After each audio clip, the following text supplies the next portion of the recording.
Ángel Nakamura, ¿cuál es tu impresión de esta determinación del Tribunal Electoral? Todo el mundo dice, pues es lo natural, pero no ha sido lo natural en un caso como el de Francisco García Cabeza de Vaca. Yo me quedé esperando, y les voy a decir por qué me quedé esperando. Cuando empezó este proceso del desafuero en contra del entonces gobernador Francisco Javier García Cabeza de Vaca, él publicó, yo recuerdo que, y ustedes recuerdan, él publicó un video en donde dijo que se iba a defender en la máxima tribuna del país, en la Cámara de Diputados, ante lo que él consideraba una persecución política. Él aseguró en ese video, en el que yo le creí, como tamaulipeco, aunque no voté por él, que sí iba a ir e iba a probar que no era cierto los motivos por los cuales se le buscó desaforar. Finalmente se le desaforó. Él insistió en otros videos una y otra vez que iba a estar en Ciudad de México, que iba a estar en territorio de la capital del país, para hacerle ver a las personas que no creían en él que él era inocente. Y me sigo quedando esperando porque al final de cuentas no lo he visto ni siquiera, y creo que ustedes tampoco lo han visto en Tamaulipas. Tampoco he tenido el disgusto de verlo acá en Texas, pero en Tamaulipas no se le ha visto. Así que me quedé esperando a que el señor fuera a México, a la Ciudad de México, a defenderse y a probar lo que él dijo que iba a probar, que era su inocencia, tanto en tribunales como ante sus detractores. Nakamura, pero ¿tú le creías? Perdón, nomás es pregunta, es duda existencial. Habría que darle el beneficio de la duda, ¿no? Y entonces ahora tu corazón está destrozado porque no regresó. No, nunca mencioné, que pocos políticos, salvo Andrés Manuel López Obrador, pocos políticos me mueven el corazón. Eso es público y notorio. Y el exgobernador no es uno de ellos, el exgobernador de Tamaulipas no es uno de ellos. Nakamura, Juan de Dios Garza, pregúntale a Xochitl Gálvez dónde está Cabeza de Vaca para que lo busques en Texas y te dé una entrevista. Uy, sí. Oye, si ni Olga Sosa, Juan de Dios, ni JR nos dan entrevistas en un 2x3. Pero bueno.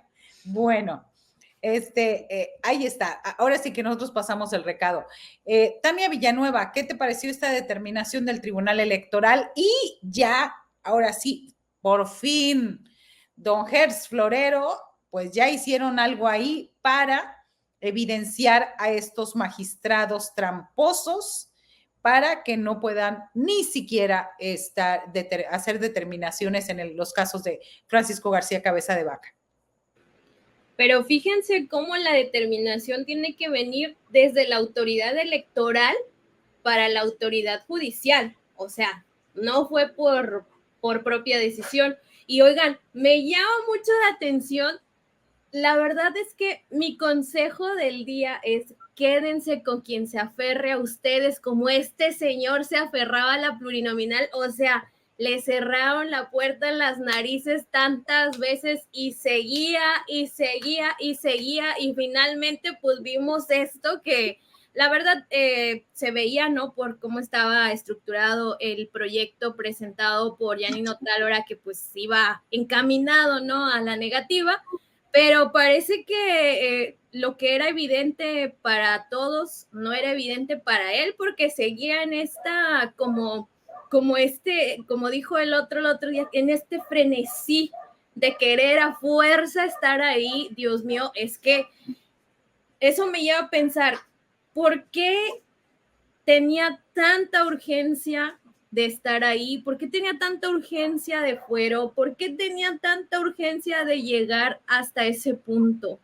O sea, imagínense, ya para agotar, porque realmente, y algo que hay que decirlo, ya al final no le salió, pero fue a todas las instancias que pudo ir, agotó hasta su último recurso.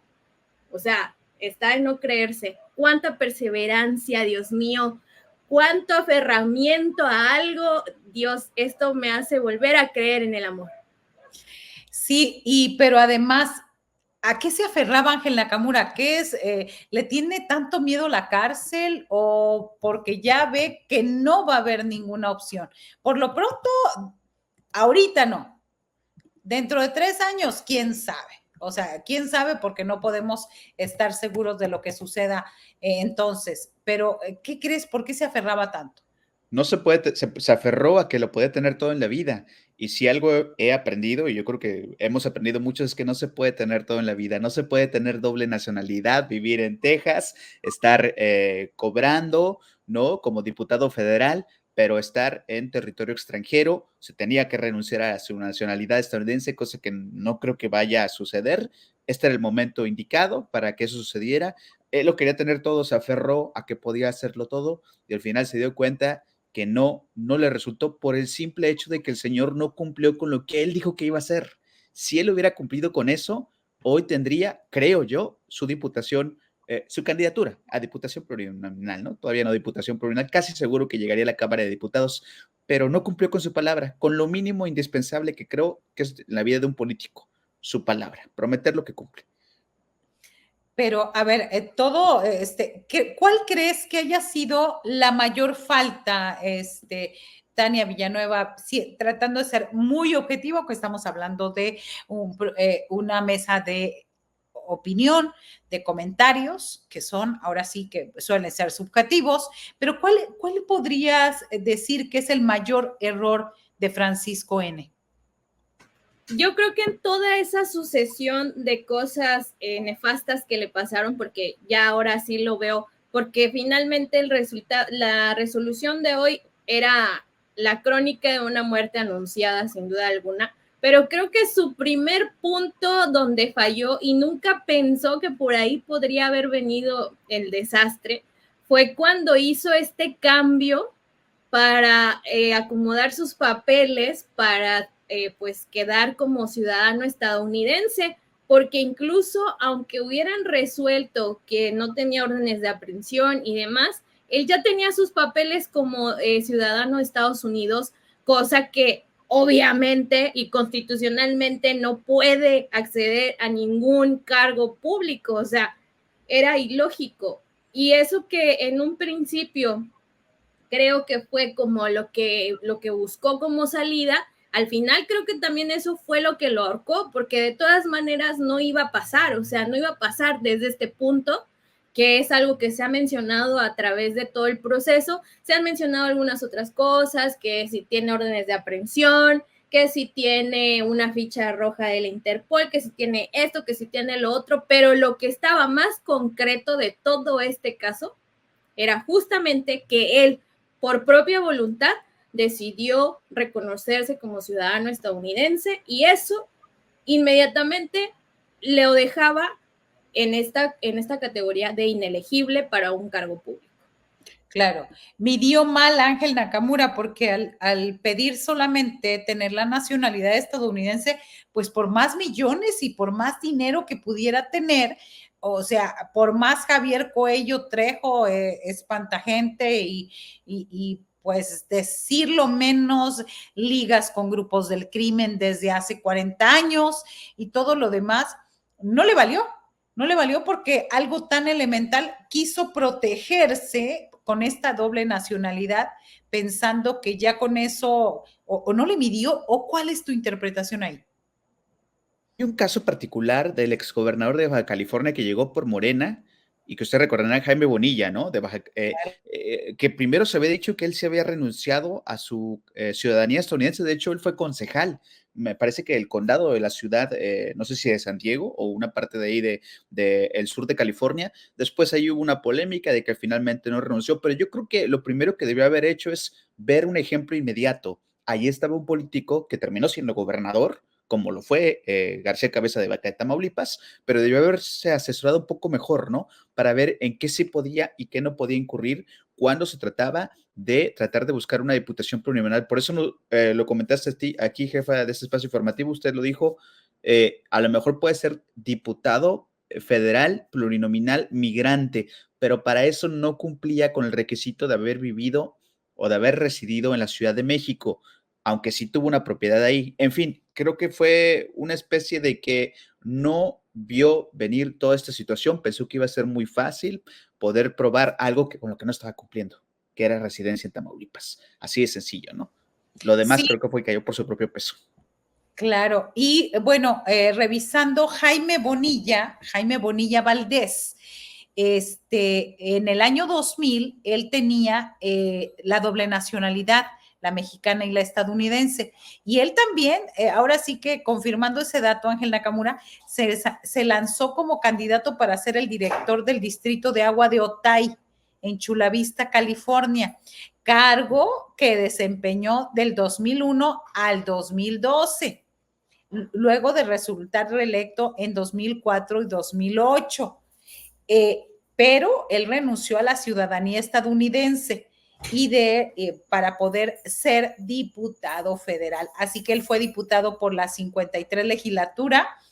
Obvio, renuncia y ya puede ser, donde, por cierto, fue presidente de la Comisión de Asuntos de Frontera Norte e integrante de las comisiones de comunicaciones y de defensa nacional. Así que, pues ahí está. Yo digo, solamente que le hubiera dado una revisadita, ¿no? Con eso hubiera tenido Nakamura y Tania.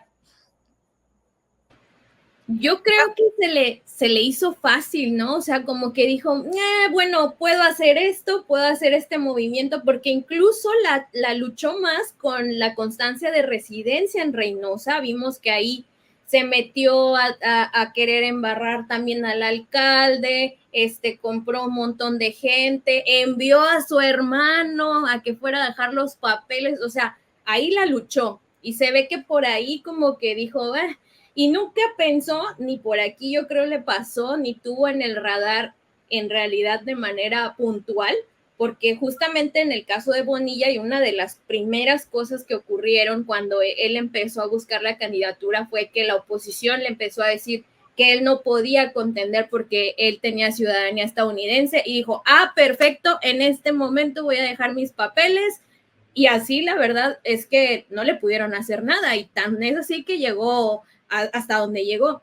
Pero yo creo que este señor no lo vio venir por ahí, o sea, como que trató de acomodar todo, su salida cómoda del estado cuando todavía no dejaba el cargo de gobernador, o sea, como que fue arreglando todo y creo que hasta al más profesional siempre se le va un tomate y ahí está, creo que ese hubiera sido uno de los puntos más fuertes para que le hubieran negado cualquier candidatura, porque justamente contrastado con el caso de Ricky Canallín, pues estaba revisando que técnicamente Ricky Canallín no tiene órdenes de aprehensión, entonces por eso no aplicaban los mismos términos. Bueno, exactamente, y pues a la par de esta situación, pues todavía Anaya está reconocido como ciudadano mexicano, mientras que el otro había dicho, pues para irme y que no tenga ningún vínculo, vamos a renunciar por acá, pero pues ya al final creo que ahí hubiera sido el otro punto fuerte en donde se le hubiera caído todo, porque no había forma, o sea, no había forma, tenía que haberlo hecho en cierto tiempo, ni siquiera se ha visto tampoco en este momento que haya hecho algún movimiento de su cambio de nacionalidad. Entonces, creo que ya desde ahí la tenía perdida, pero, o sea, es que es impresionante cómo tenía como la certeza, no sé cómo, o sea, como que tenía ese ímpetu de decir, yo voy por esto y la luchó tanto, pero tanto, que me llama mucho la atención, o sea, se le hacía muy fácil regresar en esta onda de impunidad, ¿no?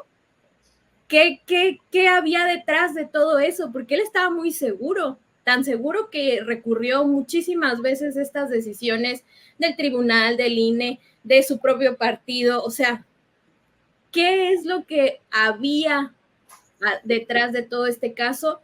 Ojalá que el tiempo nos deje ver con claridad por qué estaba tan seguro de que lo iba a lograr. Mi hipótesis es la gran cantidad de recursos económicos que manejaba, que se llevó, que transó, sus alianzas con los grupos del crimen organizado. Simplemente vemos la situación en Nuevo Laredo. Entonces, para ir pasando esto, pero ahí tiene una alumna destacada que es Yalil Abdala. Y una de nuestras notas, y les voy a preguntar su opinión al respecto, es precisamente nuestra nota principal en un 2x3 que tenemos ahí. es, bueno, no es la principal, fíjense que ya nos fuimos en el caso, a ver, permítame, aquí está. Esta es la nota, vamos a ponerle ahorita y les cuento, ahí halcones del cártel del noreste amenazan a promotores del voto y exigen apoyar al PRIAN en Nuevo Laredo. Y el PRIAN, sabemos que son dos candidatas muy cercanas a los García Cabeza de Vaca. Así que solo es cuestión de que la Fiscalía General de la República y los que quieran investigar, que investiguen lo que está pasando ahí. Es algo tan sencillo de saber. Es esta, a ver, les voy a poner aquí la liga de la nota para que ustedes puedan revisar. Ahora sí que cada uno, acuérdense que nosotros estamos elaborando esta información y ¿qué es lo que han denunciado hoy? Destrucción de propaganda, acoso a los comités, amenazas de secuestro y hostigamiento, ha sido parte de lo que se vive en Nuevo Laredo desde la primera semana de las campañas federales, el 1 de marzo, y que arreciaron el 15 de abril cuando comenzó la campaña municipal. Hay que recordar que en esta zona de Tamaulipas compiten por la Diputación Federal Carmelilia y Carlos Cantú Rosas, tanto la primera, ella por la reelección a la presidencia municipal, él como diputado federal. Es parte de una familia de políticos, el antecedente de ellos es Carlos Cantú Rosas, ex líder nacional del Partido Auténtico de la Revolución Mexicana, el PAR, que en 1988 se unió al Frente Democrático Nacional, el que apoyó al ingeniero Cuauhtémoc Cárdenas Solórzano. Así que él fue diputado federal y alcalde varias ocasiones. Y bueno, los Cantú Rosas fueron de las familias más perseguidas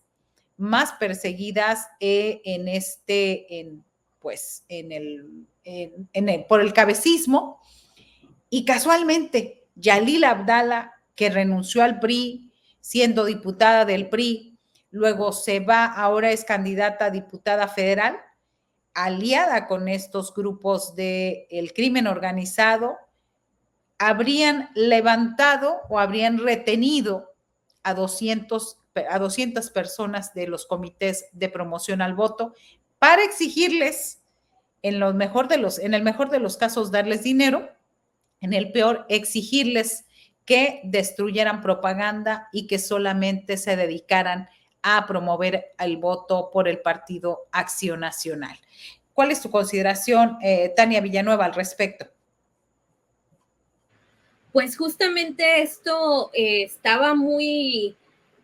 había algo raro porque desde ayer comenzó a darse a conocer en varios medios por ahí que había situaciones de riesgo en esta parte de la frontera, que, bueno, pues había, incluso se habló en algún momento de manera extraoficial de una agresión a elementos de la Guardia Estatal y todo esto.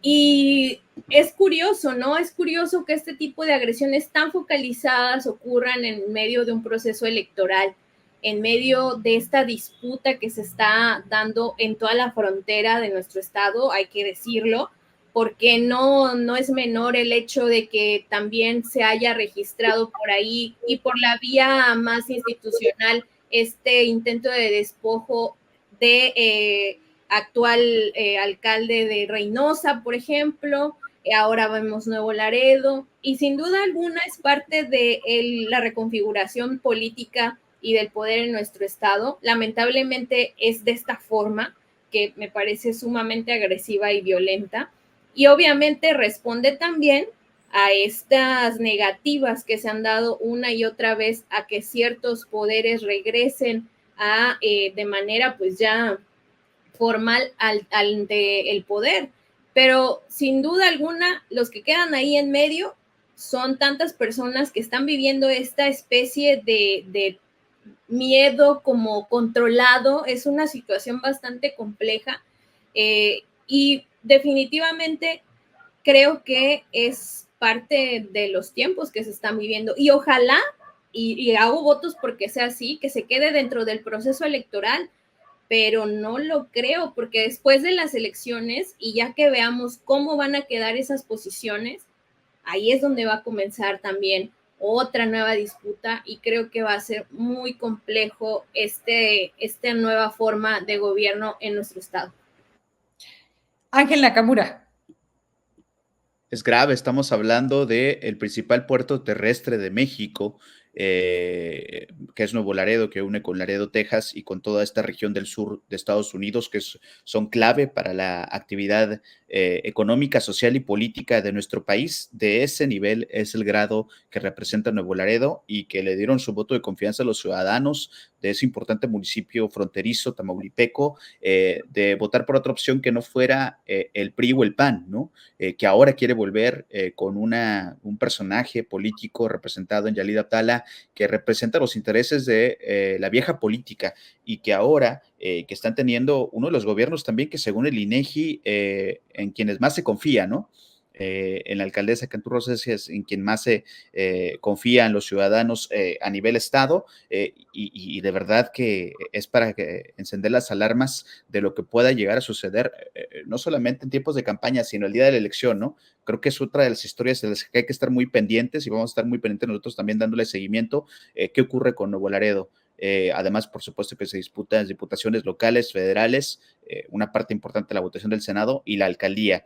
Así que, sin duda, creo que es una llamada de atención para que no ocurran este tipo de situaciones en cualquier municipio, sin importar que fuera un municipio pequeño, electoralmente hablando, pero centralmente Nuevo Laredo, atención autoridades con lo que está pasando y la intromisión de presuntos integrantes de grupos criminales.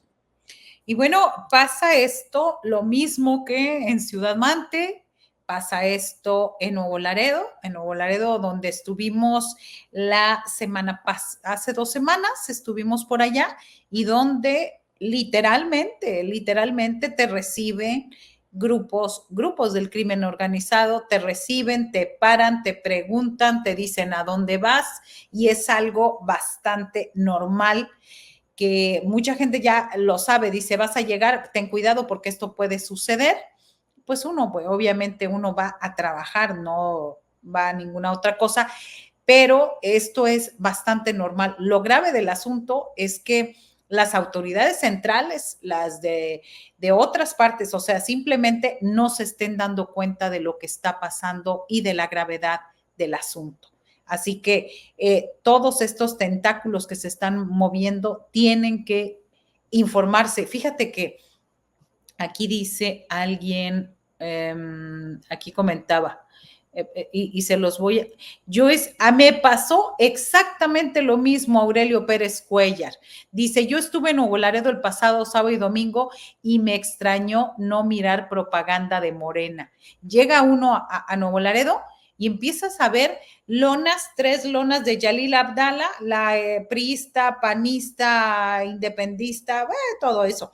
La señora que estuvo en la Secretaría de Bienestar, que dejó 1,000 cajas de hojas sin nada, a punto de caer ese piso por, imagínense, perdón, voy a decir, la estupidez de dejar 1,000 cajas con documentos inservibles. Y que hay investigaciones al respecto ahí en la Fiscalía Anticorrupción con ella. ¿Por qué no avanzan? Porque es un cabecista el que los está protegiendo ahí.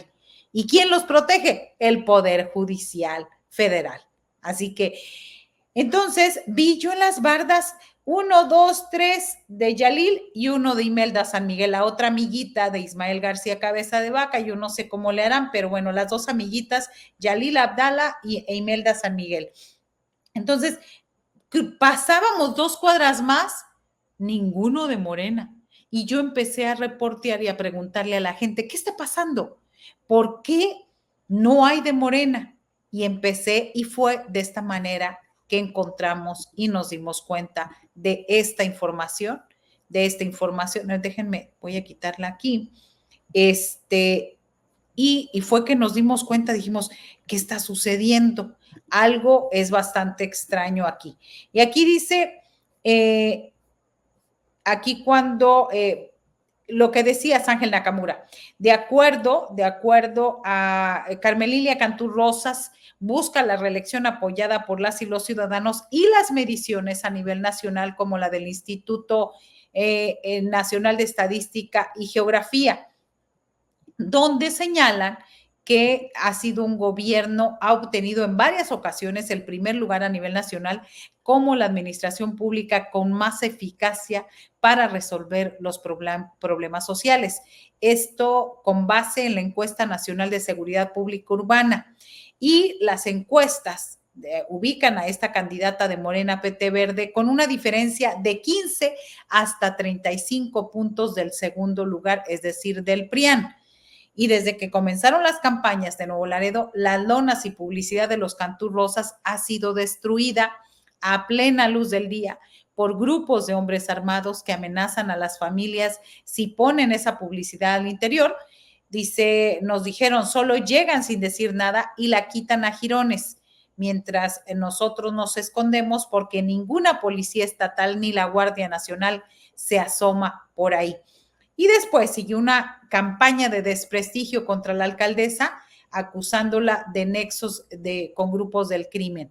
Esto fue el domingo 5 de mayo, cuando, o sea, apenas el domingo, donde la alcaldesa publicó en sus redes sociales: hoy despertamos con la lamentable noticia que durante la madrugada en distintos sectores de la ciudad, gente portando con alevosía playeras y gorras de mi campaña repartieron volantes con información falsa que busca perjudicarme.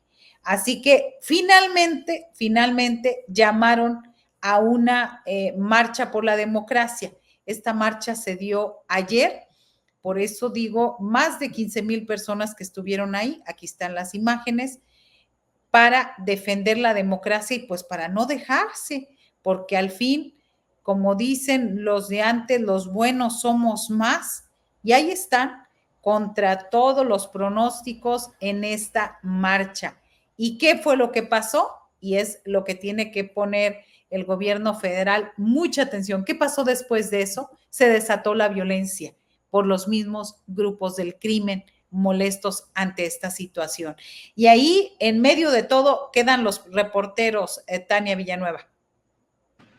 Sí, una cosa bien lamentable, y hay que acotar algo. O sea, decimos que este tipo de situaciones son normales en nuestro estado, pero yo creo que eso habla justamente de la descomposición que hay en nuestro estado.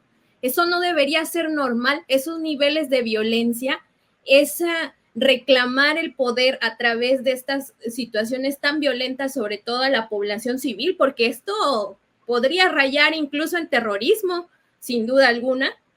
Esto no es normal, esto no debería de pasar, no debería ocurrir. Sin embargo, vemos que a lo largo de nuestro estado se ha hecho así, porque si el norte está de esta forma, el centro sur es lo mismo. Vimos Mante, por ejemplo. El caso de Mante me parece sumamente violento también, en un afán igual de movimientos políticos, de lo que gusten y manden. Esto no debería ocurrir. Y es grave porque incluso en la nota, si ustedes la ven, dice justamente esto: ellos, los habitantes, no pueden hacer nada porque no hay policía que vaya cuando ellos hacen estos reportes. Entonces, ¿de qué se trata? ¿Cómo finalmente, y viviéndolo desde el lado de la población, están en la completa indefensión? No hay nada que puedan hacer contra esto, y es realmente lamentable, es muy grave, y habla de fenómenos que se dan en todo nuestro estado. Eso es lo triste y es lo lamentable. Sería muy precioso que dejemos de normalizar esto, pero finalmente es lo que ocurre todos los días vemos este tipo de cosas.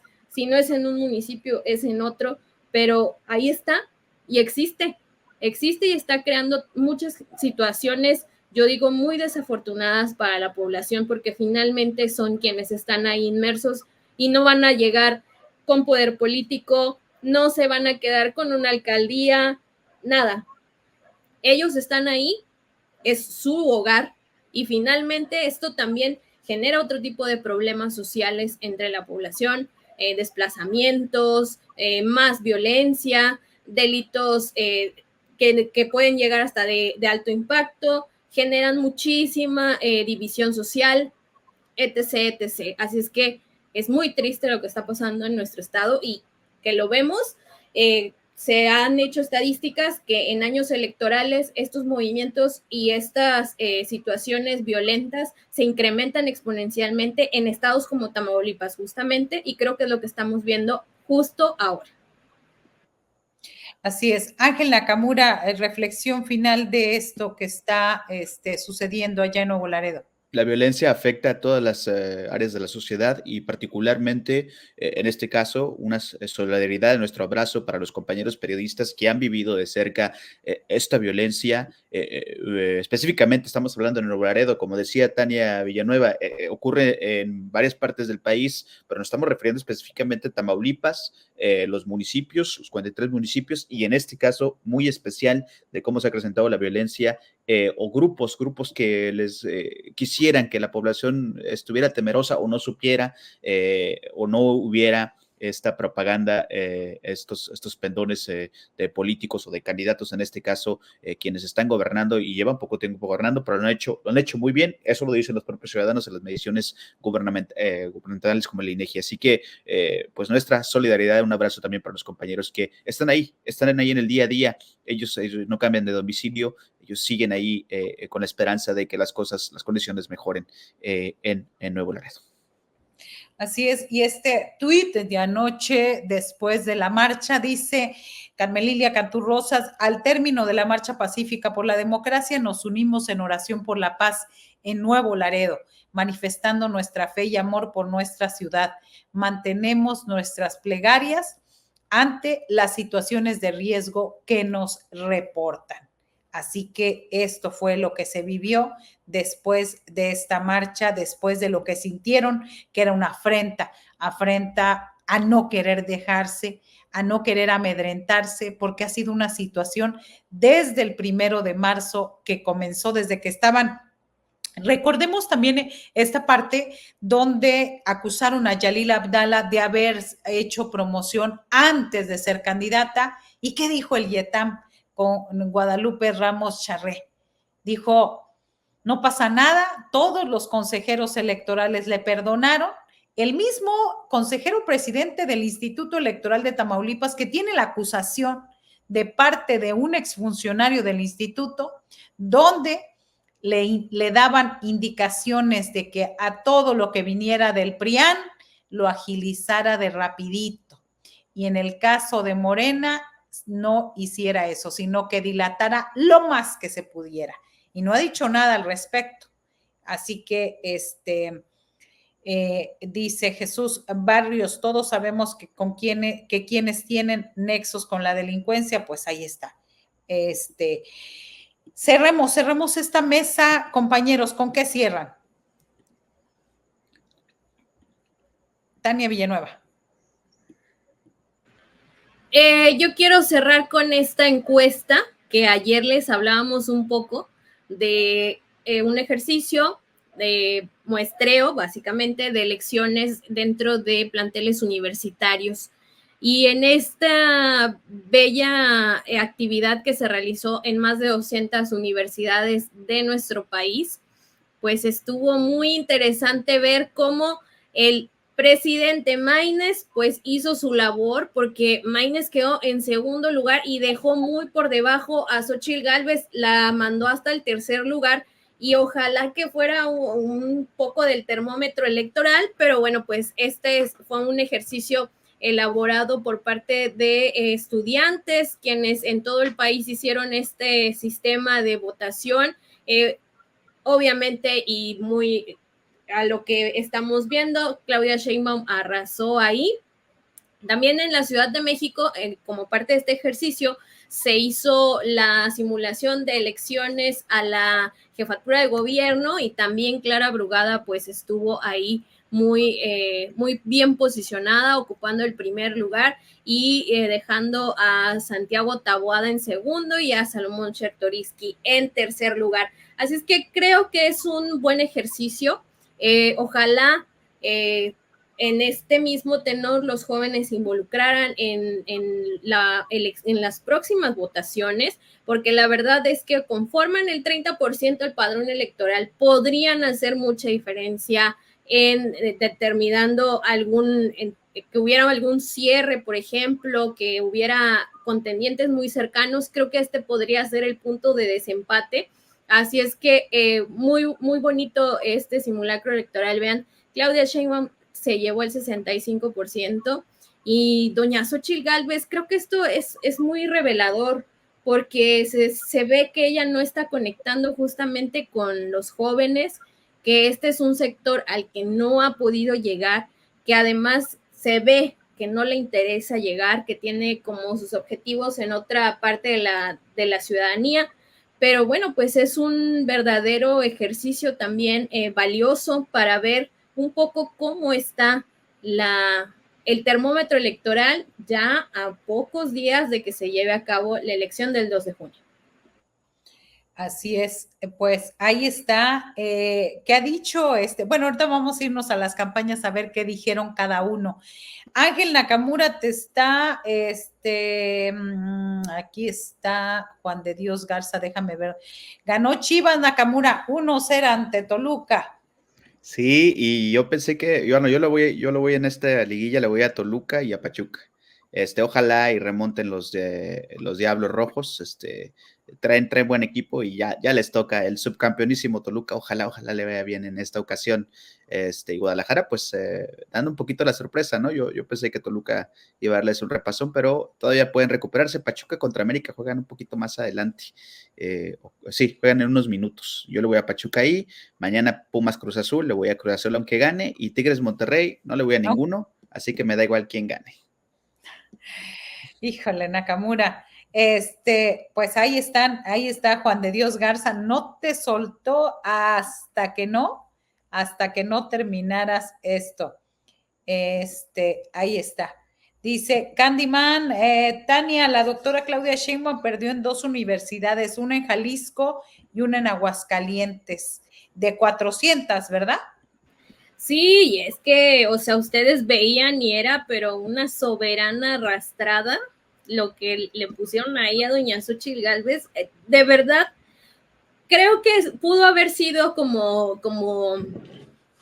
que lo esperábamos, pero lo que me sorprendió fue que fue demasiado, o sea, demasiado, lo vimos. Maynes tenía 22, 23% y la señora Gálvez terminó, creo que ni 8 alcanzó, o sea, es muy interesante ver cómo pues se puede definir gran parte de la elección si los jóvenes salieran a votar, pues ya con esta conciencia, viendo como todo el panorama completo. Creo que fue un buen ejercicio, me parece que estuvo muy bien organizado y además pues fue parte de varias actividades que se han realizado ahí con motivo de las elecciones, justamente para concientizar a los jóvenes de la importancia que tiene el voto de este sector de la población en México.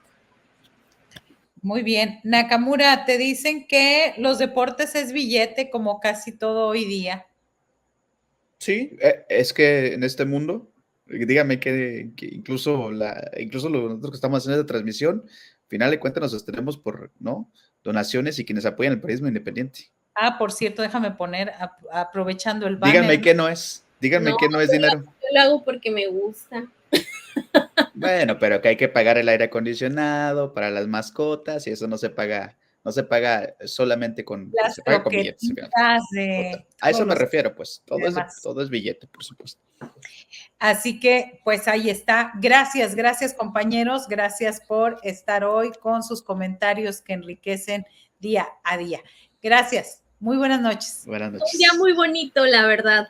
Me encanta cubrir sesiones, pero esta fue particularmente bella porque además empezó a la 1, terminó como a las 2:30 y ya, en corto, pasaron todos, sí, no, esto, lo otro, sus 4 vototes a favor y 1 en contra, porque además hubo un magistrado ahí que dijo, no, es que yo voy a hacer mi voto, tengo un voto concurrente porque toda la votación estaba dividida en 3, entonces era por la anulación, por pedir que el INE no había cumplido la sentencia y luego por el principio de la sustitución, si se había cumplido el principio de sustitución. Entonces todos eran, no, sí, todas las propuestas. Y este señor se le ocurrió decir, no, yo voy a hacer voto concurrente porque yo creo que no se cumplió lo que mandató. O sea, Dios, no sé en qué mundo vivía, pero bueno, pues hay que también ver que, bueno, pues ganó por primera vez, creo, en mucho tiempo la congruencia por ahí en el tribunal. Y yo creo que el próximo paso es la cárcel. Ya. O sea, ya. Es que es ilógico, suena absurdo, que sí estamos, o sea, cuando hay actos de justicia, sobre todo para el pueblo de Tamaulipas, ok, dices, qué bueno. Imagínense que ahorita estuviéramos hablando de que le hubieran dado el espacio, pero ahora lo que sigue, ¿cuál perseguido político? Regresa la lana que se transaron, se llevaron en la bancarrota que dejaron a Tamaulipas. Ahora la investigación como autoridad de la masacre de Camargo, de la masacre en Valle de Anáhuac, del crimen contra Daniel Ortiz Martínez de Río Bravo. Es decir, contra las 17 personas en Reynosa el 19 de junio del 2021, donde, acuérdense, había un comando que salió a disparar sin ton ni son en pleno Día del Padre. Y Francisco García Cabeza de Vaca no ha sido llamado a cuentas por todas esas tropelías que hicieron los GOPES y que hizo su policía estatal. Ahí está. Entonces, lo que sigue ahora es justicia. Más allá, sí nos alegramos que no vaya a estar ahí con inmunidad y con impunidad. Ahora lo que sigue es que se le castigue, me parece, y eso lo podemos dejar para la próxima mesa.